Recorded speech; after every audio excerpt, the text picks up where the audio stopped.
seem to be ignoring the warnings. We're learning more tonight about the 9-year-old girl who died in a house fire on the Sandy Bay First Nation. As you heard last night on CBC News at 6, her name was Hope Richard, and the home she lived in was crowded. As Lindsay Duncombe shows you, band leaders say those conditions may have contributed to her death. He's the fire chief here, but when fire broke out in his home, Michael Dumas didn't have time to get the reserve's one fire truck. There was a big explosion. Everything was so fast. His 9-year-old daughter, Hope Richard, died in the fire. She was one of 15 people in the home at the time. As soon as family members noticed she was missing, they tried to go back for her. It was too late. So nobody experienced what I'm experiencing right now. It would have been tough to save her. Windows were boarded up. A wood stove outside the front door started the fire. Leaders here say there were too many people in the house. It was hard to account for everyone quickly. The home burned down in 15 minutes. Overcrowding is a problem here. 200 people are on a waiting list for homes. In the wake of the tragedy, the chief has threatened to sue Ottawa. His band councillor explains why.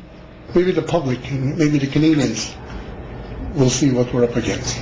There are 4 bedrooms in this house, and sometimes as many as 25 or 26 people live here. Many of those people are very young. In fact, 11 of the children who live in this house are under the age of 10. But Crystal Roulette Lavasseur was reluctant to show us her home, not because it's crowded, but because she doesn't want to help her leaders as they appeal for more money. They're just going to take that money anyway. Even if they do get it, they're going to take it, put it in their own pockets. Nothing's going to come, like they're not going to make anything of that money for us. Now 14 more people need help. They're staying with family, grieving together in dangerously close quarters.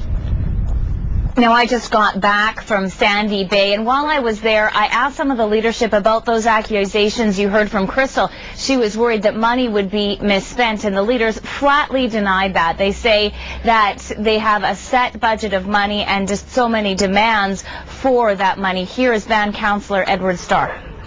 All the dollars have to be accounted for. We have an accountant to prepare our annual reports. It's all presented to Indian Affairs, and they all review it, and all the money's accounted for.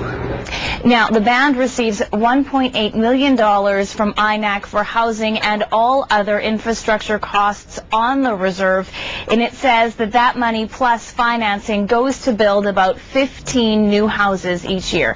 Live in the newsroom, Lindsay Duncombe, CBC News at 6.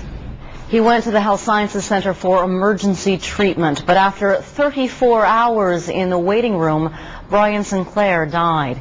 It was a story that shocked the country last September.